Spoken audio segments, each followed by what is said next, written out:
now we're going to move on to our featured speaker, which is Larry Svabek. And Larry is a teaching fellow at the University of Chicago's Department of Political Sciences for the program in Critical Race and Ethnic Studies, which we'll have you back another time to talk about that. But today he's here. You may remember Larry from our January 2023 candidate forum, and he was a candidate in the 48th ward. He will be emphasizing how important down ballot voting is and how it affects our daily lives in our neighborhoods. So questions and answers will be after his presentation on voting and the importance of down ballot voting. Please welcome Larry Svabek. Okay, I'm very excited to talk to you all today. I am used to standing up when I talk, but I'm going to stay seated for all of our folks who are online today. I'll be speaking on local politics and its importance, and I'm going to give you a couple highlights of what's going to be on the ballot in the upcoming election, and talk about, engagement and the importance of it. I would love to come back. As Fran said, I specialize in the history of political thought, and my research is on African-American thought from Reconstruction to the New Deal. So that's actually where my specialty lies, but I'm a generalist too, so I'm going to talk more widely about American politics today. Okay, so let's just start out with the point of why engage in local politics? Why is it so important? National politics, it gets all the money, it takes all of our attention. So what's the point of local politics? And here, I want to give us an ideal version of why local politics is important. And to do that, I want to turn to Alexis de Tocqueville. He was a French aristocrat who visited the United States in the 1830s, and he wrote a famous book, Democracy in America, published first volume in 1835. And I think there's a lot of important notes to make of this book that was over 700 pages. There's a lot of important nuggets about politics. But one of the most important things that Tocqueville noticed when he visited the United States was just how important local politics was. That was a difference that he saw from the US than from his homeland in France. And in the book, he said it was in local politics that freedom really came to resonate with Americans. Here's a quote from him. He says, "Yet it is at the local level," this is translated, of course, from the French, "that the strength of a free people lies. Local institutions are to liberty what elementary schools are to knowledge. They bring it within the reach of the people. They allow them to savor its peaceful use and accustom them to rely on it." So the point here is just that Tocqueville thought local politics was important because people were the most able to see the effects of their actions in it. Your votes mattered more. Fewer people were electing the offices, right? And so your one vote seemed like it had a big influence. And it was also the case for Tocqueville that people's engagement in local problems and local problem solving was on a small scale what made them understand how the larger federal system worked, right?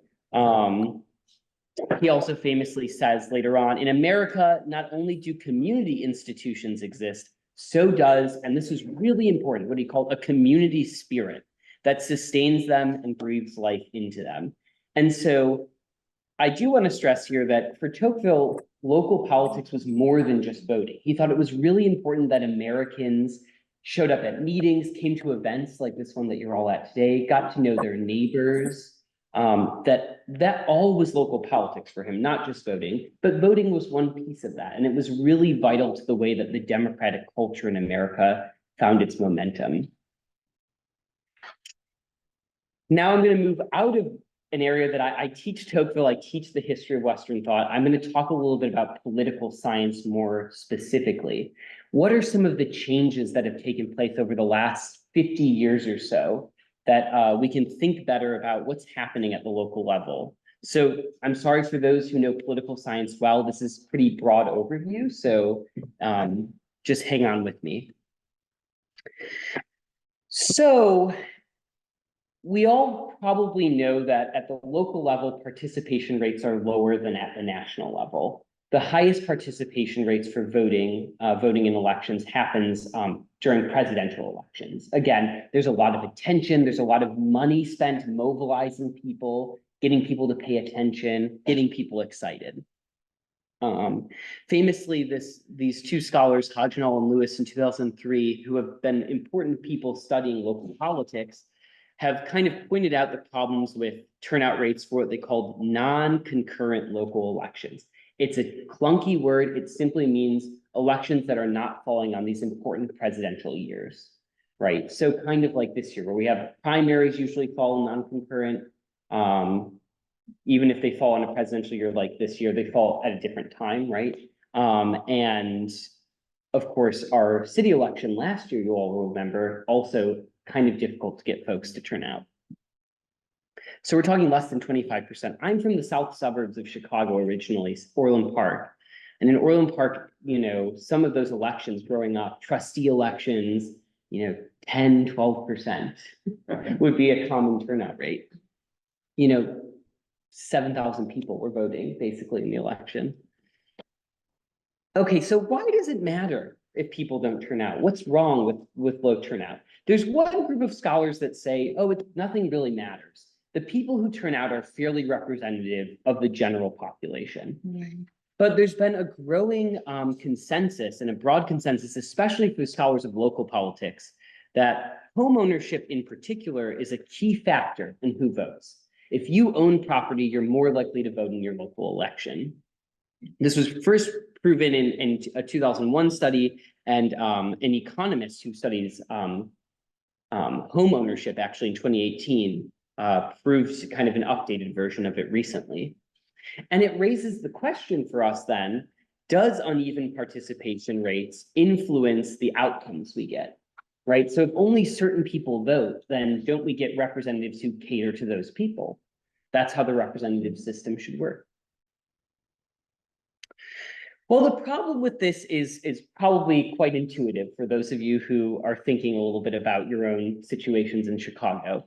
Oliver Ha and Collin in their 2012 book on local elections say, if candidates and voters come only from a certain social class or a set of professions, then the concerns of these groups or their political agendas will be prioritized, right? And that could be a problem specifically with this kind of classic idea from the 80s of the city as growth machine, which was a book by two sociologists, which kind of said, in the modern city system, what was happening was that specifically real estate interests, developers who had a lot to gain from participating in electoral politics and making sure their folks participated, started to change the way cities were functioning. City policy became more and more about protecting kind of specific kinds of zoning that these developers wanted, things like that.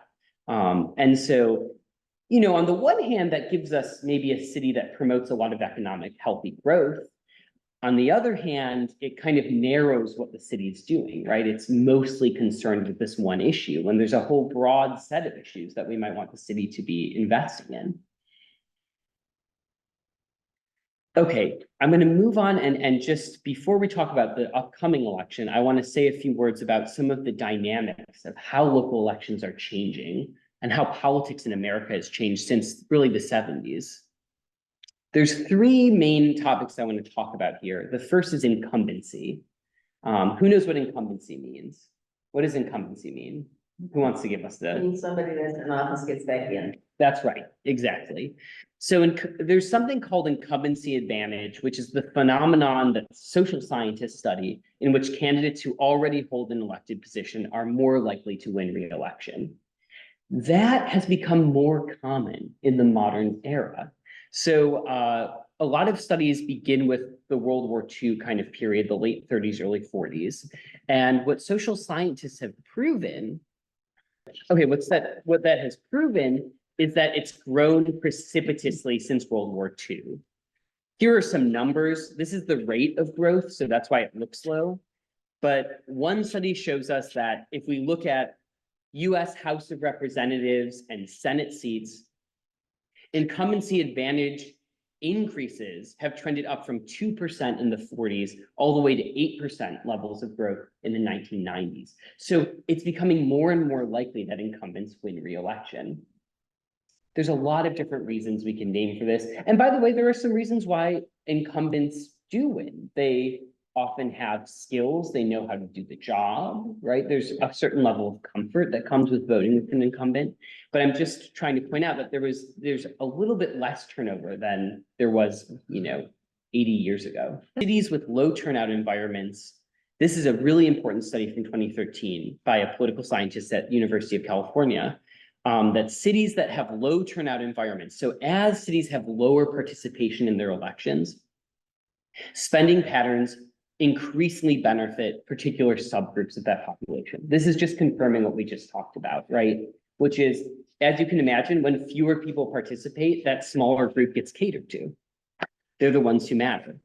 And so what's interesting about the study from 2013 is the political scientist did this great study because she also talked about, well, what can we do to change things? And she pointed out some of the factors she noticed that helps increase participation, increase information levels in the general electorate. And so she has questions like, if there's a local newspaper that reports on that scale of the community. So of course, at the city of Chicago, we have the Tribune, we have the Sun-Times, we have all sorts of local now neighborhood-based stuff that helps because it helps get information out to people. It helps people know that there's elections. And then of course, the classic things we know, making it easier to vote makes more people participate. So in Illinois, we're doing a pretty good job of that, luckily. Okay, the second, and then there's going to be one more after this. The second trend is a kind of clunky word. It's called the nationalization of politics. Okay, I don't know if anyone's heard of this, but what it means is that over time, since the 40s, if you track what issues matter in local and statewide elections, there's an increasing incidence of these elections being about national political issues. Okay, so how can I say that another way? It means that people running for a local office often have to take stances on issues that are actually questions for the national or federal government. People care a lot about federal issues because there's more airtime, because the interest groups are spending more money, often mobilizing the public. And this is an interesting realization. It changes what it means to run for local office. I was very lucky to run for local office in the last cycle when I met some of you. And local office holders have to be more readily able to take stances on issues that they themselves might not even have power over, right, when they get elected. Case in point, the city council voting on the Israeli-Gaza situation. That's right. The Israel-Gaza. And what I want to also say here is I'm a political scientist, so I look at things very neutrally. The one side of that is, well, the city council can't really do anything. Right. The other side of it is, it does mean that there are more conversations happening at the local level about international issues, which I think can be beneficial. In the US, sometimes we're a little more inward focused. Like when you go to other countries, people read broadly about the world in a way that we don't always. So, there's always costs and benefits to these transformations. They're not ever straightforwardly bad or good. Before we finish, I'll give some examples. Think about congressional races in 2014. Famously, they said President Obama is on the ballot. A lot of the congressional races in 2014, as Obama was finishing his presidency, were races that boiled down to, are you loyal to the president? And Democrats in more moderate districts who held their power had to distance themselves from the president, right? That was kind of a major indicator of how people were voting. I come from Orland Park. 2017, Orland Park, Keith Pekow defeated our 24-year-long mayor, Dan McLaughlin, who was a moderate Democrat. Keith Pekow was a big Trump supporter, and he rode that Trump wave, and he kind of pressed, a lot of his issues were around, I'm a Donald Trump kind of guy. Donald Trump had won in the 2016, but he had won my town over. And it's a local election. Trump has very little to do with what happens in Orland Park's municipal management, but that was a huge part of what the election was about. So the last thing I wanted to say is maybe what's most interesting and what people talk about the most in politics. Then we're going to just talk a little bit about our upcoming election, which is partisanship and polarization. These are both on the rise in American politics. You take us back to 1950, we have much lower levels of both of these phenomena. So first is partisanship.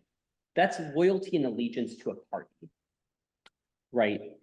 And so Green, Palmquist, and Schickler, in a very famous 2002 book, proved that there's a persistent and motivating power of partisan identities on how we vote. Why is that so interesting? Well, because for most of modern American history, there were a lot of ways that identities influence how we vote. Race is a huge influence on how you vote. Religion, often, we think about the Jewish vote, we think about the Black vote. There's more contested groups, like women are a much more contested kind of internally group about their vote.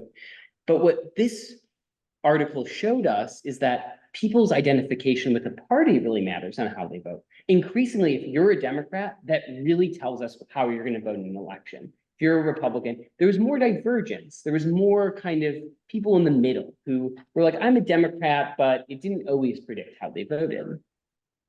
Part of what drives this, as Lewandowski shows us in The Partisan Short, his famous 2009 book, is that there's polarization of our elites. So the people that run our country are increasingly polarized on issues, and that's sorting the electorate in new ways. One of the main outcomes is that a huge part of how you win an election is to mobilize your voters and demobilize your opponent's voters. Okay, it was harder to do when people were more blurry, right? When people were in the middle, it was, you didn't know the person would show up, and there were a lot of factors that were influencing how they were thinking about their vote. So polarization, as I kind of just alluded to, is this ideological divergence. So a polarized electorate is more extreme on either ends and less together in the middle. This has grown since the 1970s.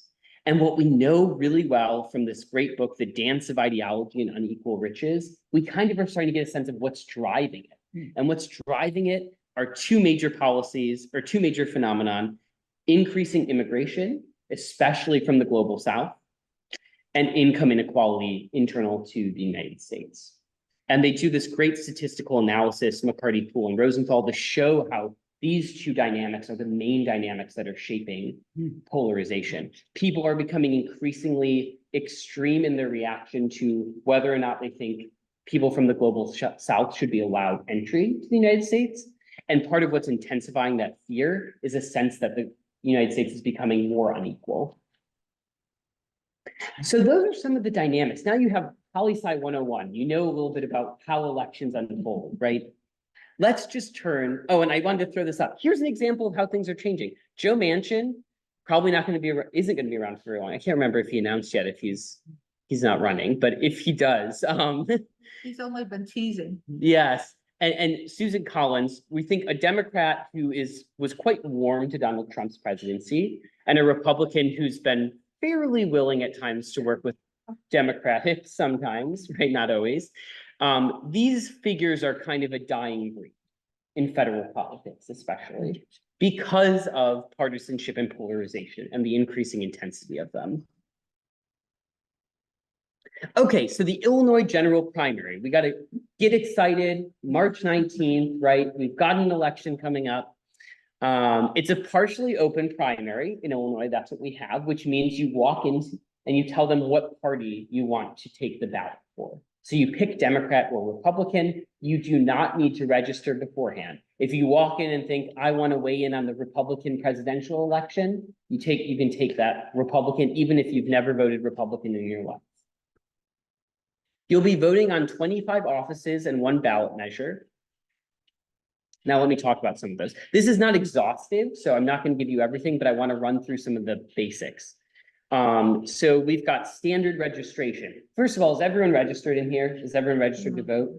Probably so. Probably, I figured. This is a group that's pretty registered to vote. So we don't need to talk much, but there's a lot of options. If your friends aren't registered to vote, they can do the standard way, which is to register online by March 3rd. They can send in their registration to the county clerk by February 21st. Or they can register in person at a variety of different stops. You can find more about this at elections.illinois.gov. There's also grace period registration, just to remind people, in Illinois, we're very lucky. We can register, registrations become easier, votings become easier. So you can register all the way up to the same day, as long as you're at some of these important super site locations and early vote locations. Voting before election day. Okay, so if you want to vote before March 19th, you're certainly welcome to do so. In-person early voting is going to begin on the 15th. So what, just a little over a week from now, at the super site at 191 North Clark. Early voting is going to open ward by ward on March 4th. Just so you have a sense of the times, during the weekday, you can go to your ward's early voting site up till 6 p.m. starting at 9. On Saturday, they're open kind of standard 9 to 5, Sunday from 10 to 4. Great. You can use any early voting site. Make sure people know that. So say you want to run errands down in the loop, you can go to the super site if you want, you know. We also have vote by mail options. Who votes by mail in here? Anyone like to vote by mail? That's a nice option. You sit down in your Yes. dining room, you can reread everything, you can look slowly through everything. You can go to all the research sites that we That's right. did last month, so you can have time to do that. Exactly. So just make sure you submit your forms to the election authority to early vote by March 14th. That's the important day. And then they have to be postmarked or dropped off by March 19th, the day of the election. Here's a list of the early vote sites. I'm sure you are familiar. Many of you have used them before, but on the north side, we've got Merlot Library not far away. We've got Truman College for those who are a little farther north. I'm up in Edgewater, so Edgewater Library is mine. Lincoln Park Library has one. So there's a number of places you can early vote. Okay, so let's talk. Well, first of all, if you have questions, like I said, you can go to the Illinois site that I pointed out before, or chicagoelections.gov. You can always find information there. So let's talk about what we're voting for, okay? We've got the presidential primary, trying to get people excited about it. It's not just Trump or Biden. You'll have a lot of different options depending on what party you take the ballot for. On the Democratic side, we have Marianne Williamson. We've got Dean Phillips, the Minnesota congressman running still. Governor Nikki Haley's still holding out hope that she can prevent Trump from being the option on the other side. So just to say it's not just a two-person race, you're going to see a lot of names when you go in there. As a resident of Chicago, we only once in a while get an important, you know, many of you are probably like me, you're used to walking in and it's a little bit like, just make sure you vote for the Democrat who's up, right? We do have a few elections that are interesting: metropolitan water reclamation, and state's attorney, as we already have been discussing, which there's going to, right? So there are a couple where there actually is a meaningful vote to be cast. It's not, what I mean by that is, it's not just one person running who you're essentially just saying, okay, you know. So let me go through. I've got a couple more here and then we can do general. I just want to say this: judicial elections. We've got an Illinois Supreme Court First District election with an incumbent, Joy Cunningham, versus Jesse Reyes, obviously both Democrats. We've got 4 First District Appellate Court elections. 2 of them are going to be competitive and 2 non-competitive. That by non-competitive, I mean you don't have another option. It's just vote for the person. We've got a Cook County Clerk of the Circuit Court. Iris Martinez, who I believe is the incumbent, will be challenged by a number of folks. You'll have the option of considering. And then we've got the famous 12 Cook County Circuit Court spots. You know, every time you go into an election in Illinois, you have many county court positions. You already brought it up, Fran. Yeah. But I threw Injustice Watch. I love Injustice Watch. As soon as they finish this year's round, it's nice because they tell you who they're supporting, but then they tell you why, and they give reasons. They assess if the Bar Association has endorsed the person, what's their history, have they made any, are they usually overruled or are they upheld, which is an indicator generally of like, are they following kind of what precedent might be or what we might expect. And you can go through there, and even if you disagree with some of their takes, you can say, well, now I know. And I go through there and sometimes I like what they say and sometimes I don't, but I have a better sense of why I'm voting, at least. Again, this is not exhaustive, but we've got Metropolitan Water Reclamation. We have 3 current commissioners who are going to be asked if they should retain their seats. Garcia, Bogorzelsky, and Steele. And then there'll be a special election that'll be separate, which will ask you if you want to retain appointee Precious Brady Davis, who I've put up here, who's kind of an exciting candidate. I think she's the first trans person to hold elected office in Cook County. Environmentalist. So she's been very present. Can And you explain water. why these are 2 different days? These are 2 different elections. So the first will be, should we retain the current commissioners who are in longer term seats? And then there'll be a second ballot measure that will ask you, should we, basically, Precious Brady Davis was appointed to fill a vacancy, and now it'll be asked if she should hold the rest of But that they're term. both, The same these date. categories both- are on the same ballot. They're on the same ballot. Okay. Great. And then last, I want to this is the last thing, give you a taste for next time when you all come back. Bring Chicago home. It's an exciting proposal that will restructure what we call the real estate transfer tax, or the RET. That is for those of you who have bought property recently, you might recall that is the one-time sales tax that you pay on the property. You will have a small decrease in the tax for those who buy properties under $1 million. Properties sold between $1 million and $1.5 million will see a moderate increase, and then there'll be a large increase on properties over 1.5 million, hence the name mansion tax that I believe someone's coming to talk to you about. Most of the tax that's being raised is going to be over properties over 1.5 million. Now, what happens to that money? It's estimated it'll raise somewhere between 90 and $150 million. That has to change, of course, because the amount of properties that sell every year change. That money will be a dedicated revenue source for anti-homelessness efforts.